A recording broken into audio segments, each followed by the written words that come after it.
are happy to welcome two different, broader perspectives to the space domain and space activities. First on stage, Clay Mowry, President of the International Astronautical Federation, will provide an overview of the Federation's mission as the world's leading space advocacy body. Please welcome to the stage, Ms. Clay Mowry.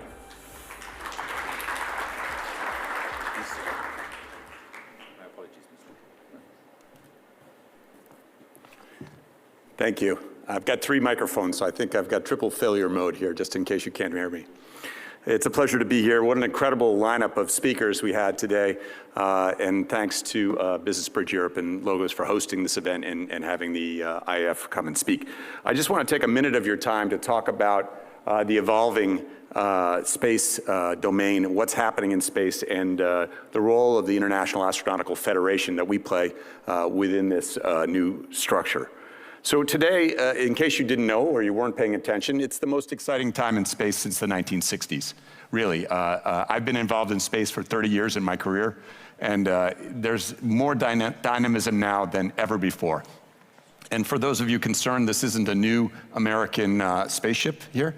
AI generated, I believe. We didn't want to use Starship or another company that we would have to seek permission. But this gives you an idea of the massive amount of investment that's coming on in space. So 2023, a record year for launches. We saw 223 launches worldwide, over 1,000 metric tons were placed in orbit. These are records that we can't even begin to fathom. SpaceX accounted for a huge portion of this with their Starlink constellation. And as Joseph Aschbacher said earlier today, they now have over 5,300 satellites in operation, more than all the other countries combined, all the other nations combined. And we're going to see Kuiper, we have OneWeb, we have many, many SDA constellations coming online, both government and industry now. So this is now a really multi-domain environment, and a domain where you see companies operating systems that were heretofore just in the realm of government capabilities and competencies. Governments are now sharing this space with commercial actors in a multi-domain space environment.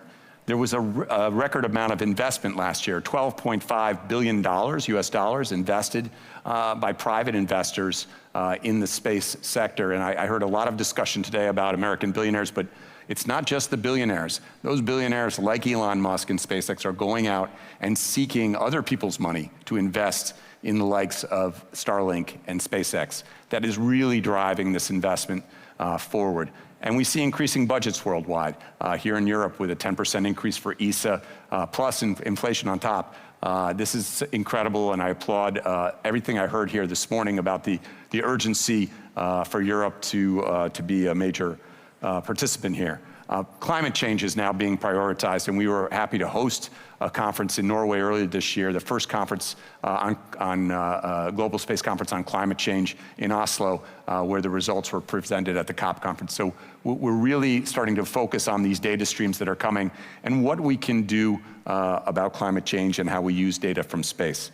So as I took the role of leader of the International Astronautical Federation, which is, by the way, now the largest international space nonprofit organization in the world, 513 members from 77 countries around the world, and this includes space agencies, it includes companies, it includes research institutes, museums, every space society around the world, all the major players are members, and we're really proud to keep growing and bringing a place for people to have a dialogue together. The organization was founded in 1951 with the goal at the beginning of the Cold War of bringing together bodies that might not otherwise speak to each other to make sure we had a safe, secure domain to operate in space and that countries could communicate with one another. We continue to play that role in this multi-actor world today. So when I took this job, they asked me, what's my mandate? What's the agenda for the coming years? And I was listening at the conference in Dubai that we hosted the IAC a few years ago.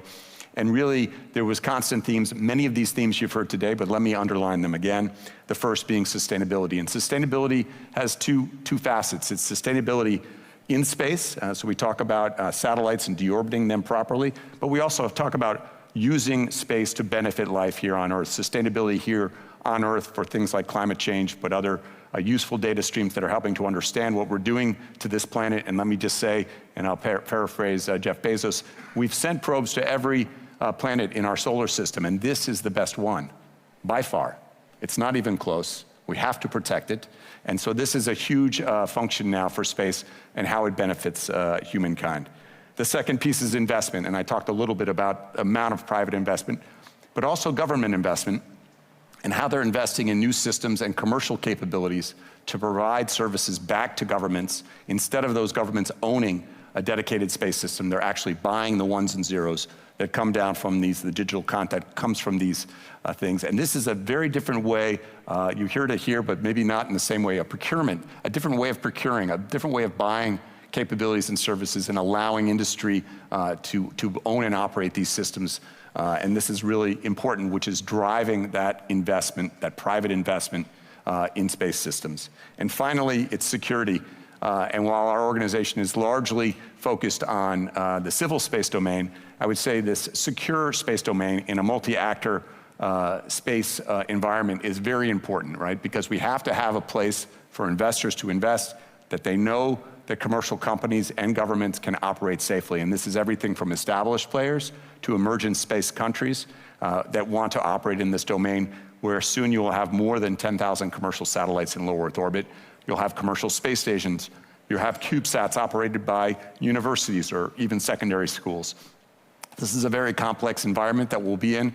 We need space domain awareness. We need to understand the environment and to have the security to freely operate in these areas. It's everything from spectrum to orbits and being able to secure those capabilities. So these are the elements we're focused on at the IAF. We're going to focus on them at the 75th IC that's going to take place this fall, hosted by OSI and the Italian Aeronautics and Astronautics Association.